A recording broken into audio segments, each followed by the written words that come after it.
مقعبو أحمد والله ما أنت عيد ما شاء الله الحمد لله رب العالمين ومال آد فرحت بدن ما شاء الله وحسوق بقية يعني نقول ما هذه علينا ما أفريقيا موسك ما شاء الله dadkii Soomaaliyeed ma tisugu yimi wallahi waxa moodaa inaan soo xasuunay qaaradii alxamdulillah sidaan u ciidi jirnay aanu marka insha Allah ilaahay tacaala waxaan ka rajaynayaa dadka islaameed meel kastay joogaan oo ay ku nool yihiin waxaan leeyahay insha Allah kulli caam wa antum bil khair inay ku ciidaan farxadna wala ciidaan meel kastay joog kulli islaam كل الدول الإسلامية الحمد لله أنا كعيدان إن شاء الله لا كرجينا وما هذا خير بدن إلهينا وحنا وجرجينا إنه سنة كسنة كيسة ونقول جارسيو عافيمات يعيد ونكسن إذا كان ذلك نقول ذينا تي في قاعد بأمها سنتين إذا كان ما هذا ما يدي علينا إن شاء الله قيبتها كقاعدتين ضمان ذلك الصوماليات ولا لهنا أدوية عليس وكل نول أدي الصومالي نقول له أدي يورو نقول له أدي إيش نقول له بليس إذا كان عيد ونكسن هي جارسيو إن شاء الله. بسم الله الرحمن الرحيم كل سنة وأنت طيب. الحمد لله ربنا يحقق الأماني وعيد مبارك إن شاء الله. وعيد مبارك عليكم أنتم إن شاء الله. من المغرب. ما شاء الله ما شاء الله. مع الزوجة It was a really good thing to have this opportunity really because we don't have this all the time and it's great to see this sort of initiatives and for the community and it gets it get the community together and it makes a big day. I think it's the best place يعني من أحسن الأماكن. أحسن من بيت الله. لا أحسن لكن لا هذه يعني في المغرب نصلي في مكان واسع يسمى بالمصلى وكل المغاربة بيجتمعوا من كل مكان فهذا المكان مثلا يتيح فرصة لجميع يعني في المستقبل إن شاء الله يعني ممكن يجمع يعني جالية بعدد أكبر. الله شكرا جزيلا شرفنا بك. الله السلام عليكم. عليكم السلام. عيد مبارك. عيد مبارك. Yeah, and really nice. Really nice. What's your name? Ruben. Ruben. What do you like to say today? عيد مبارك. يا عيد مبارك. ما شاء الله ما شاء الله كل عام وأنتم بخير ما شاء الله. Okay, thank you. وعليكم السلام. عيد مبارك إن شاء الله. عيد مبارك. عيد مبارك. ما شاء الله ما شاء الله. Are you enjoying the day now? Yeah. You're gonna have some fun in the rides? Yeah. Where are you from? صوماليا. ما شاء الله عيد مبارك إن شاء الله. اسمي جبريل محمد. نحن فرحانين اليوم. اليوم عيد رمضان مبارك. ونحن صايمين 3 شهر من تبقى لنا منا ومنكم يعني الوقت الحارة الساعة الطويلة أكثر من 18 ساعة يعني الحمد لله ربنا تقبل. It's second time I came in here but first time I came into EID IN common but the first time I came in here really what we need is to make one place all eat and to come together all the Muslim instead of separation in staying in the home. We are really nationality, but if we come all together in one park and one area to participate in Eid, Alhamdulillah, I think will be enjoy us and our kids as well, and everyone of Muslim, inshallah. Really, what first thing we think is building of society and showing the other people who live in the community that we are in one side and we enjoy on one hand, so other people will think and will follow us. It will be advertisement how Muslim and how Eid advertisement. I think it's last couple of years we start coming out while we are living a long time in this country. So we really enjoyed us and everyone, even in the local community, none of Muslim, they enjoyed it as well. وإن شاء الله يعودوا علينا وعلى الأمة الإسلامية بخير إن شاء الله. شكرا جزيلا. أيوب. What do you think of today? I don't know, just basically helping out, like picking up litters and everything, showing them the ways. أجر بلغة. جزاك الله خير ما شاء الله ما شاء الله. جزاك الله. ورحمة الله وبركاته. magacay waxaa la xuseen shire muslimiinta meel kastoo joogaan ba waan salaamayaa gaar ahaan xaafadan Hanisrow aad iyo aad baan ugu iinay Soomaali badan iyo Muslim badan ayaa halkaan isku yimid aad iyo aad baan mataqaanta Ilaahayna ka rajaynay dambi dhaaf iyo inuu nasiyo waxaan kale toon Ilaahay ka rajaynaya ummadda Soomaaliyeed wixii codkayga maqlaana aan ka codsanaya dadka Soomaaliyeed dhibaato weyn baan na soo martay Ilaahana naga saari kara Ilaahayna waxaan ka rajaynay dawlad qayb qabto oo dadka iyo diinta iyo dalka dulmi Ilaahayna inuu u keeno ummadda Soomaaliyeed meel kastoo joogo Ilaahay qalbigeeda isku soo dumo in wixii wanaagana mataqaana talo isku dardaano xubaatadana la iska reebo wanaagna la xajiyo. My name is Robli Ahmed Subo. I'm the event organizer. This is Hounslow and Eid. We're having an Eid in Hounslow, Lampton back. We have been organizing this for the last 4 months. Alhamdulillah, we were successful. this is the day we have been longing for. As you all are aware, we don't have the mosques we have are not enough spaces. So we are very happy when we get this open space where we can perform our prayers with a large number. We had about 2,000 people. We had 2 times prayers. And after this, also we prepared fanfare for the children, where they're going to enjoy the whole day till from midday till about 8 o'clock tonight. As you are aware, it's summer time. Right. So we need them to have the maximum benefit of the Eid. We also have our other events like football, food, drinks from very well restaurants, Somali foods, Asian foods, as you can see.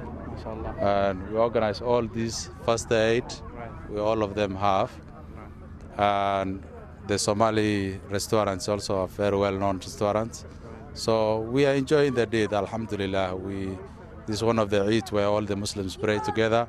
We are very lucky to have this opportunity where all the Muslims are able to pray at the same time, and also children can play and enjoy the fanfare. Lastly, I want to say thanks for all volunteers, the imams who have been organizing this event. And I will absolutely give their thanks to Almighty God and to them. And I also would like to pass my sincere greetings, Eid Mubarak, to my family, both here, Kenya and Somalia. My name is Hunain Siddiqui from Hounslow.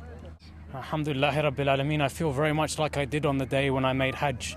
I see Muslims of all colors, of all ethnicities coming together to pray to Allah Azza wa Jal for the month of fasting which they have just undertaken, that we have undertaken together collectively as an ummah. And mashallah, it's a very nice feeling to see that Muslims in this very small community is actually exemplifying the ummah as a whole in all of its colors and all of its manners. So I feel mashallah to be proud to be part of this ummah. Alhamdulillah, I think there are many things we can do as a community. I think the masjid is a place principally where we come together as a community center. Yes, it is for prayer, it is also for classes, it is also for community activism, it is also a place of gathering where people can come together and discuss the issues of the ummah. This was how it was in the time of the Prophet ﷺ. I think if Al-Furqan Masjid models itself on the Masjid of Al-Madinah in the time of the Prophet ﷺ, inshallah we will have a very successful community project going in the area that will be a dawah project towards the non-Muslims in our area, and will be a consolidation point for the Muslims in our area as well. So inshallah, the Medina model is the model we must embrace, inshallah. Message to the ummah as a whole. Allah Azza wa Jal says in the Quran, Inna hadi ummatukum ummatan wahida wa ana rabbukum fa'budun. This is one ummah. We have fasted globally together. We make Hajj together. We pray together. We make our Jummah Salah collectively together. And I say that our message to the whole ummah should be the message of unity, the message of coming together on the basis of La ilaha illallah Muhammadur Rasulullah in all our affairs, whether it's the smaller affairs or it's the larger affairs. And inshallah to stand with the oppressed amongst our ummah, whether it's in Somalia, Syria, Shishan or other than that, and to really exemplify that manners of one ummah. And that really should be the basis of our unity. So my message is congratulations to the Islamic Ummah for having completed Ramadan. May we continue in the same way throughout the year towards unity of this Ummah around La ilaha illallah Muhammadur Rasulullah. How you doing? Okay? Alhamdulillah, alhamdulillah. What's your name, brother? My name is Ahmed. Eid Mubarak to you too. Alhamdulillah, I'm very, very impressed to see this event. Alhamdulillah, we had the Jum'ah here, we had obviously the Imam who gave the khutbah, who obviously the recitation was very, very good. It's really, really good to see all the Muslims here together. It's not just the Somali community. We've got Pakistani brothers here, we've got brothers from Bangladesh, brothers from the UK like myself. Alhamdulillah, it's a very, very well organized event. I'm very, very impressed. I think one of the very impressive things about this is I can see here Muslims trying to discuss with non-Muslims to tell them about Allah subhanahu wa ta'ala, to tell them about Islam. And this is very important because alhamdulillah, we're Muslim, and inshallah, on Yawm al-Qiyamah, Allah subhanahu wa ta'ala will have mercy on us and we'll go to Jannah. But for all the non-Muslims around here, when it comes to Yawm al-Qiyamah, Allah subhanahu wa ta'ala will be displeased with them and they go to Jahannam. So what we're seeing here is that the community is not just discussing amongst themselves, they're discussing wider, because we know that Islam is for the whole world, alhamdulillah. And today, alhamdulillah, we have these food stalls and all of us can eat, alhamdulillah. And we know that in some parts of the Muslim world, this is very difficult. So in Syria right now or in Somalia, some brothers are literally running away from bullets.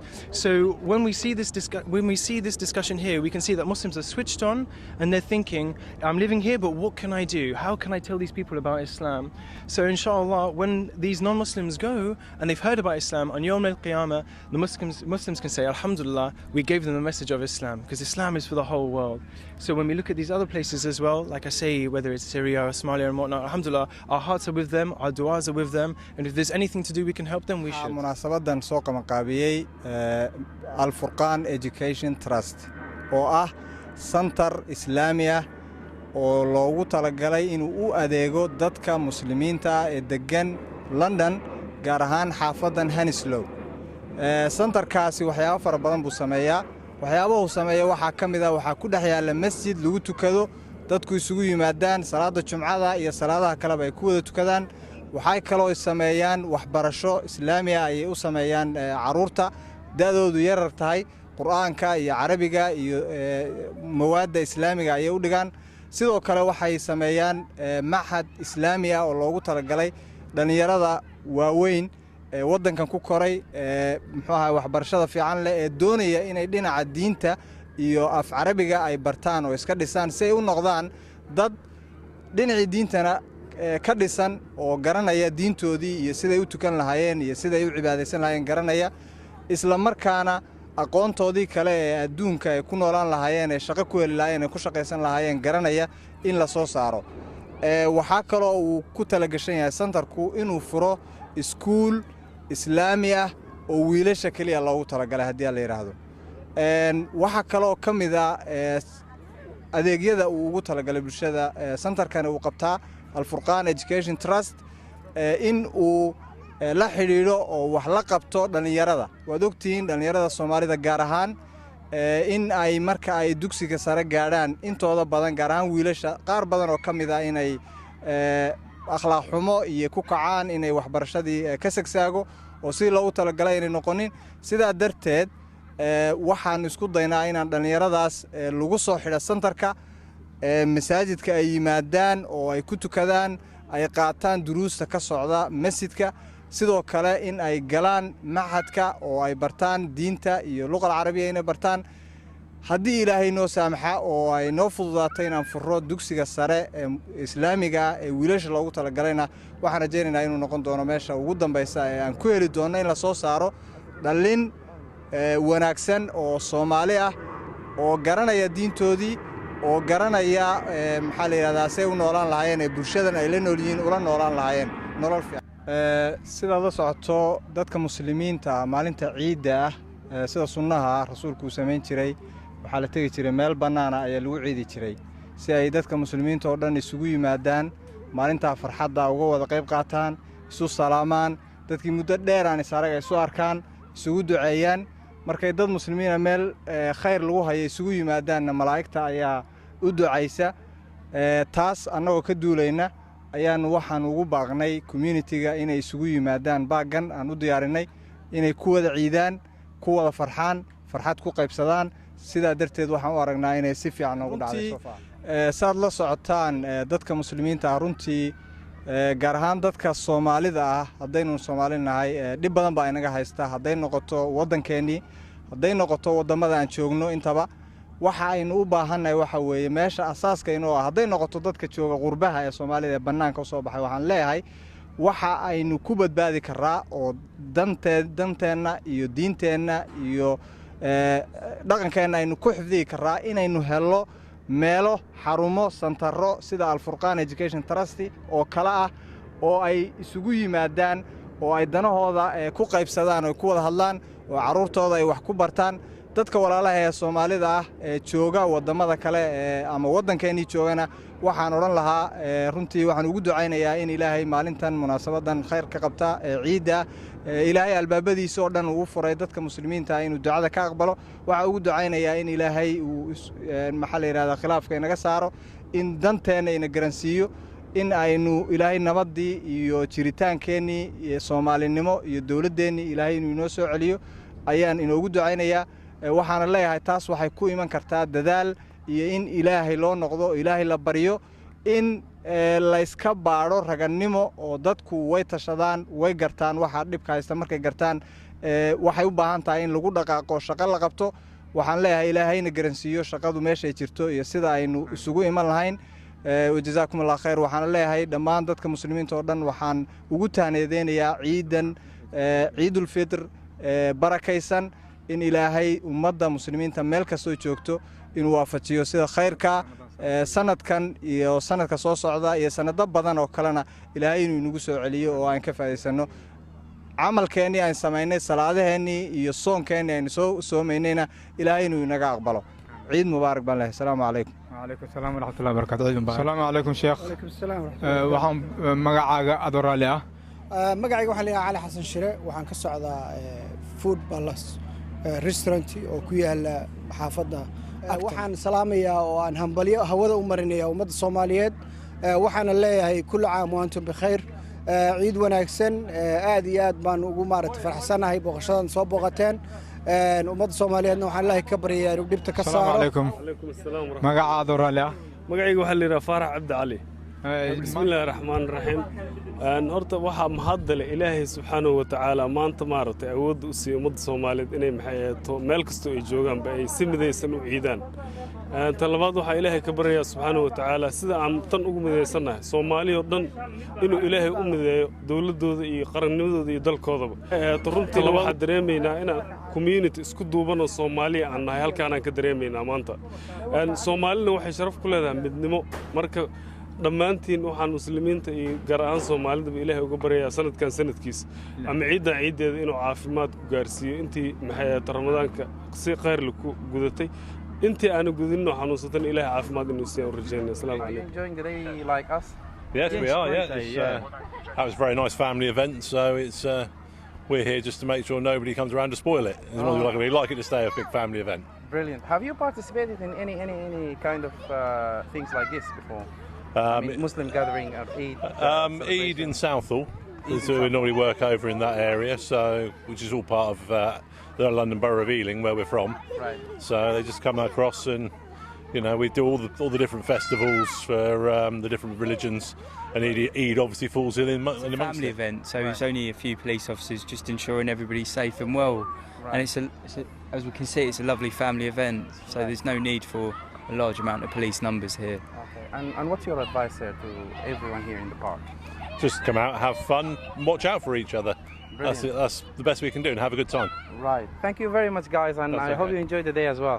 Thank you, and Eid Mubarak. Bismillahir Rahmanir Rahim. Waxaan joognaa lampton bag maanta waa ciidii soon furweeyaan waxaan ku ciideynaa baaga weyn ciyaalkii caruurtii hooyooyinkii aad iyo aad baan u faraxsanahay alxamdulillah rabadaantii si khayr leh noogu dhamaatay waxaan nii rajaynayaa ciideeda inaad si wanaagsan ilaahay nagu gaarsiiyo caafimaad cimri dherer thank you adiguna waad mahadsantihiin